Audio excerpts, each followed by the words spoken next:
దేశవ్యాప్తంగా విద్యార్థుల్లో తీవ్ర అసంతృప్తి, ఆగ్రహం సృష్టించిన నీట్ పరీక్ష లీకేజీ వ్యవహారం నుంచి పుట్టుకొచ్చిన కాక్రోచ్ జనతా పార్టీ ట్రెండ్ను ఆంధ్రప్రదేశ్ రాజకీయాల్లో ఉపయోగించుకోవాలని వైసీపీ అధినేత జగన్ నిర్ణయించుకున్నారు. జాతీయ స్థాయిలో యువత మధ్య వైరల్ అవుతున్న ఈ సామాజిక మీడియా ఉద్యమాన్ని ఏపీలోని డిఎస్సి నియామకాలతో అనవసరంగా ముడిపెట్టి రాజకీయ లాభం పొందాలనే ప్రయత్నం చేస్తున్నారని విమర్శలు వినిపిస్తున్నాయి. తాడేపల్లిలోని పార్టీ కార్యాలయంలో నిర్వహించిన సుదీర్ఘ ప్రెస్ మీట్ లో జగన్ ఈ అంశాన్ని ప్రస్తావించారు. చంద్రబాబు గారు జాగ్రత్త, ఇది జెన్జీ కాలం, ఇప్పుడు జెన్ ఆల్ఫా కూడా నడుస్తుంది, ఏపీలో కూడా కాక్రోచ్లు బయటకు వస్తాయని ఆయన కామెంట్ చేశారు. పేపర్ చదువుతూ చెప్పిన ఈ డైలాగులు మీడియాలో, సోషల్ మీడియాలో తీవ్ర చర్చనీయాంశమయ్యాయి.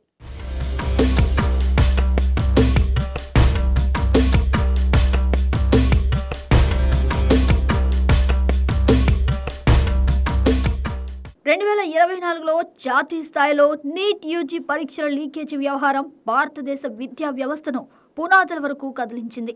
లక్షల మంది విద్యార్థులు సంవత్సరాల తరబడి కష్టపడి సాధించిన కలలు ఒక్క రాత్రిలో నేలమట్టమయ్యాయి.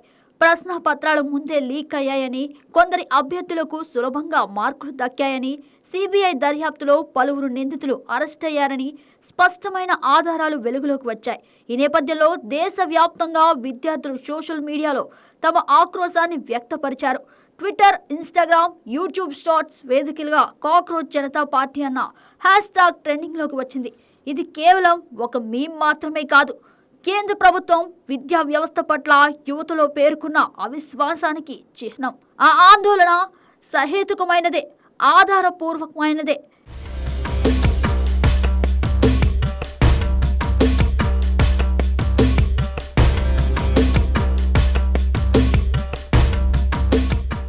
రాజకీయాల్లో ట్రెండ్ను క్యాష్ చేసుకోవడం పాత వ్యూహమే.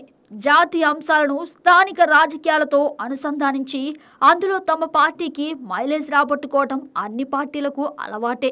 కానీ ఆ అనుసంధానం న్యాయబద్ధంగా ఉండాలన్నా కనీస నియమాన్ని మర్చిపోతే అది బెడుసుకొడుతుంది. తాడేపల్లిలో నిర్వహించిన ప్రెస్ మీట్లో జగన్ చేసిన ప్రకటన అందుకు అద్దం పట్టింది. పేపర్ చూస్తూ చదివిన కామెంట్స్ పై భిన్నాభిప్రాయాలు వ్యక్తమవుతున్నాయి. జగన్ మాటలు వినగానే అర్థమైంది, జాతీయ స్థాయిలో నడుస్తున్న కాక్రోచ్ ట్రెండ్ను ఆంధ్రప్రదేశ్ డిఎస్సి వివాదానికి అతికించి చంద్రబాబు ప్రభుత్వంపై వ్యతిరేకత రగిలించాలన్నది ఆ వ్యూహం. తాను కూడా ఆ కాక్రోచ్ బ్రిగేడ్లో చేరిపోతానన్న సూచన కూడా ఇచ్చారు. ఇబ్బందులు పెట్టే కార్యక్రమాలు చేస్తే కాక్రోచెస్ లేస్తాయి, గుర్తుపెట్టుకో చంద్రబాబు అని చెప్తా ఉన్నా. ఆంధ్ర రాష్ట్రంలో మేము కూడా కాక్రోచ్ అనుకో.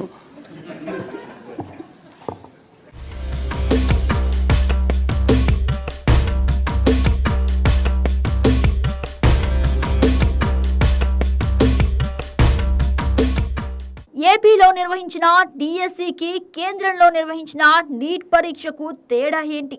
ఈ రెండు అంశాల మధ్య వాస్తవ పోలిక చేస్తే స్పష్టమైన వ్యత్యాసం కనిపిస్తుంది. నీట్ వ్యవహారంలో పక్కా ఆధారాలు వెలుగులోకి వచ్చాయి. సిబిఐ దర్యాప్తు జరిగింది, నిందితులు అరెస్ట్ అయ్యారు, న్యాయస్థానాల స్వతహాగా జోక్యం చేసుకున్నాయి. విద్యార్థులు ఆక్రోశానికి బలమైన పునాది ఉంది. ఏపీ మెగా డిఎస్సిలో పరీక్ష అత్యంత పారదర్శకంగా నిర్వహించారు. నియామక పత్రాలు సకాలంలో అందజేశారు. విద్యాశాఖ ప్రతి ఆరోపణకు రికార్డులతో సహా వివరణ ఇచ్చింది. అన్నిటికంటే కీలకం, ఒకటంటే ఒక్క లీకేజీని కూడా జగన్ గాని వారి అనుకూల మీడియా గాని నిరూపించలేకపోయారు. ఈ రెండిటిని ఒకే ఘాటన కట్టడం విద్యార్థుల వేదన పట్ల నిజంగా సానుభూతి ఉన్న వ్యక్తి చేసే పని కాదు. అది కేవలం రాజకీయ అవకాశవాదం. ఇక్కడ మరో ముఖ్యమైన అంశం ఉంది. జగన్ వ్యాఖ్యల్లో జెన్జీ, జెన్ ఆల్ఫా అన్న పదాలు వాడారు. కానీ ఈ తరాల యువత మైండ్ సెట్ ఎలా ఉంటుందో అర్థం చేసుకోవటం అవసరం. జెన్జీ అనేది డిజిటల్ నేటివ్ తరం. వారు నేరుగా మాట్లాడతారు, అబద్ధాలను తక్షణం గుర్తిస్తారు, ఆల్గోరిథంల మాటున దాగున్న ప్రచారాన్ని వేగంగా ఫిల్టర్ చేస్తారు. నేటి జెన్జీ యువతకు ఒక నేత తనను వాడుకుంటున్నాడన్న విషయం వెంటనే తెలుస్తుంది. జెన్ ఆల్ఫా ఇంకా చిన్న వయసులో ఉన్నారు. రాజకీయ ఆందోళనలో పాల్గొనే వయసు వారికి ఇంకా రాలేదు. ఈ తరాల యువత గురించి స్క్రిప్ట్ చూస్తూ మాట్లాడటం, వారి మైండ్ సెట్ను సరిగా అర్థం చేసుకోకుండా వారిని రాజకీయ ఆయుధంగా మార్చాలని చూడటం ఆ యువత పట్ల అవమానకరం కూడా.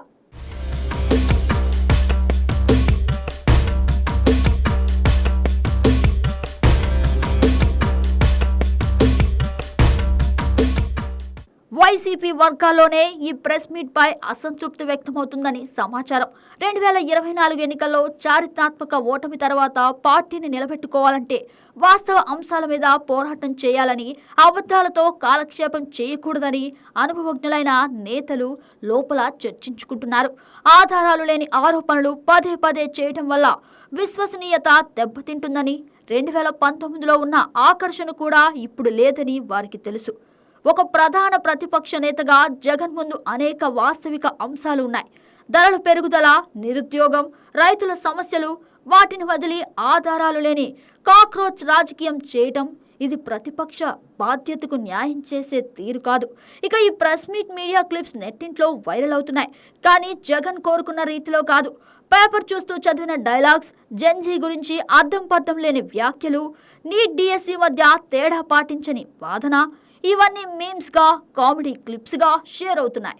కాక్రోచ్లు వస్తాయని కలవరిస్తున్న తీరు చూసి వైసీపీ పేరును కాక్రోచ్ జగన్ పార్టీగా మార్చేస్తే సరి అన్న సెటైర్లు నెట్టింట నిండిపోయాయి.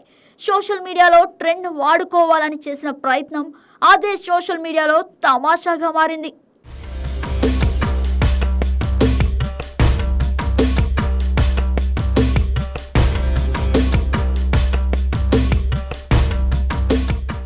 జాతీయ ట్రెండ్లను స్థానిక రాజకీయాలకు అన్వయించడం తప్పు కాదు. కానీ ఆ అన్వయం వాస్తవ ఆధారంగా ఉండాలి. ఢిల్లీలో నీట్ పేపర్ లీకేజీ నిజం. అక్కడ యువత రోడ్లెక్కడానికి బలమైన కారణాలు ఉన్నాయి. ఆంధ్రప్రదేశ్లో డిఎస్సి పరిస్థితి వేరు. లీకేజీ ఆరోపణకు ఒక్క ఆధారం కూడా నిరూపించలేదు. ఆధారాలు లేకుండా ప్రజలకు నిజమైన దిశ చూపించాల్సిన బాధ్యత మరిచి దొరికిన ట్రెండ్ను పట్టుకొని వేలాడటం ఇది ప్రతిపక్ష రాజకీయానికి నిర్వచనం కాదు. ఆంధ్రప్రదేశ్ ప్రజలు, ముఖ్యంగానే జగన్ హెచ్చరిస్తున్న ఆ జెన్జీ యువత వాస్తవాలు చూస్తారు, ఆధారాలు అడుగుతారు, అబద్ధాలను ఫిల్టర్ చేస్తారు.